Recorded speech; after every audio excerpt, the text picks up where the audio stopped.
Dear students, अस्सलाम वालेकुम to all of you. हम पॉलिटिकल साइंस पढ़ने जा रहे हैं। पॉलिटिकल साइंस का हम दूसरा चैप्टर पढ़ते हैं।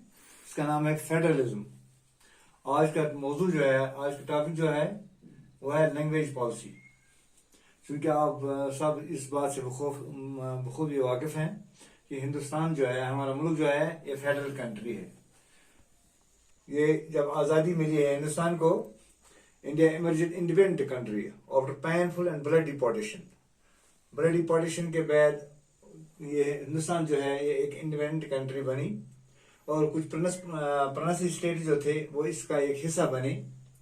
इस तरह से constitution declares India as a union of states. Hindustan के आईन ने हिंदुस्तान को यूनियन ऑफ स्टेट्स करार दिया, क्योंकि जो भी स्टेट्स है, आज इसकी 29 स्टेट्स है, ये इन स्टेट्स का एक यूनियन है। तो इस तरह से इससे पता चलता है कि ये एक फेडरल कंट्री है। The Indian union is based on principles of federalism, क्योंकि इसकी यूनियन जो है ये फेडरलिज्म के बुनियाद पर कायम है, फेडरलिज्म के उसूलों के बुनियाद पर कायम है। Federation has 2 levels of government, क्योंकि इसकी 2 लेवल्स ऑफ गवर्नमेंट होती है। One is government for inter country, एक तो ऐसी गवर्नमेंट है जो तमाम कंट्री के लिए है, जिसको हम मरकजी हुकूमत भी कहते हैं, इसको हम सेंट्रल गवर्नमेंट भी कहते हैं। The others are government of the level of provisional और स्टेट्स। तो दूसरी किस्म की जो हुकूमतें हैं वो स्टेट्स की हैं। इस तरह से इससे पता चलता है कि ये एक फेडरल कंट्री है। आप जानते हैं कि फेडरेशन जो है ये कंट्रास्ट है यूनिटरी गवर्नमेंट से, क्योंकि unitary government is subordinate to the central government. जो यूनियन गवर्नमेंट होती है, जो यूनिटरी गवर्नमेंट होती है, जो यूनिट टेरिटरीज जो है, यूनियन टेरिटरीज इलाके जो हैं, ये इलाके सब सबऑर्डिनेट होते हैं सेंट्रल गवर्नमेंट के, मरकज के मातहत होते हैं।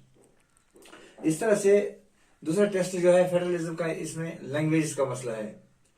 जो सेकंड टेस्ट है for Indian federation is the language policy, कि हिंदुस्तान ने कौन सी लैंग्वेज पॉलिसी अपनाई है। आप सब लोग जानते हैं कि यहाँ पर बहुत सारी लैंग्वेज बोली जाती है।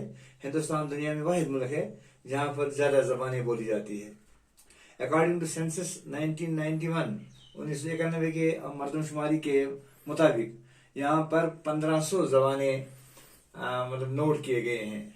There are 1500 languages which people spoke as mother tongue, जो बेसिकली मदर टंग यहाँ पर बोलते हैं। 1500 जबानें ऐसी हैं, ये 1991 के सेंसस के मुताबिक है। इस तरह से भाजूपुरी एक जबान है, इस तरह मगधी एक जबान है, बुंदेलखंड एक जबान है, Chhattisgarhi, Rajasthani and money other language groups together under Hindi. ये सब जबानें जो है हिंदी के अंडर है।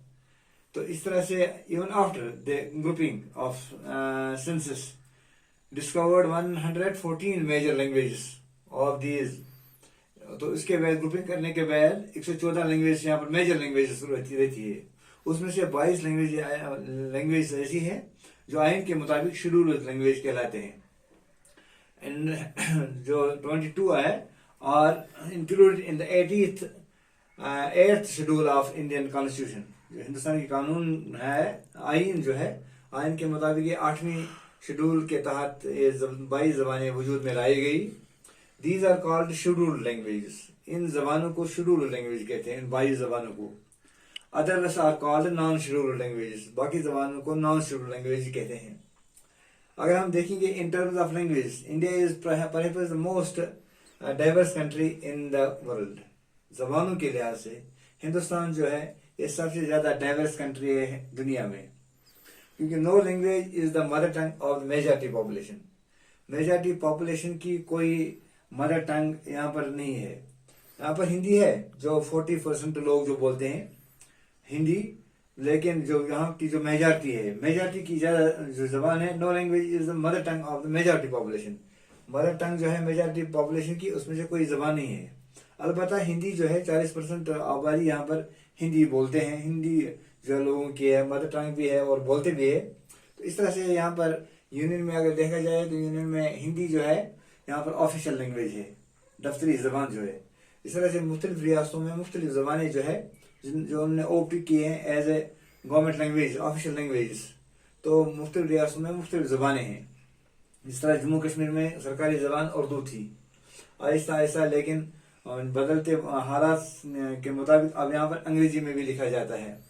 اب یہ جموں کشمیر جو ہے اب یہ یونین ٹیریٹری بنی ہے، تو اس طرح سے اب یہ سینٹر کے تحت انڈر ہے.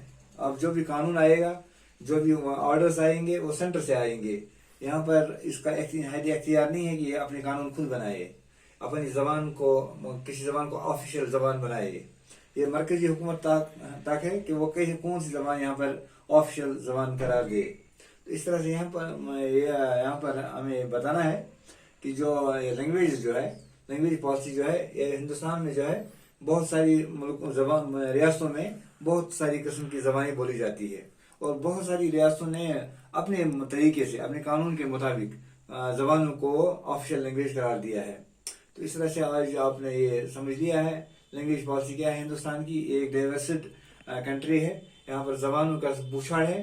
تو اس طرح سے مختلف ریاستوں کو اختیار دیے گئے ہیں کہ وہ کس لینگویج کو آفیشیل لینگویج اوپٹ کریں.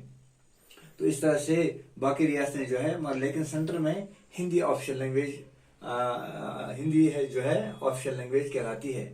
آج کے سبق بس اتنا ہی ہے انگلش کے بارے میں.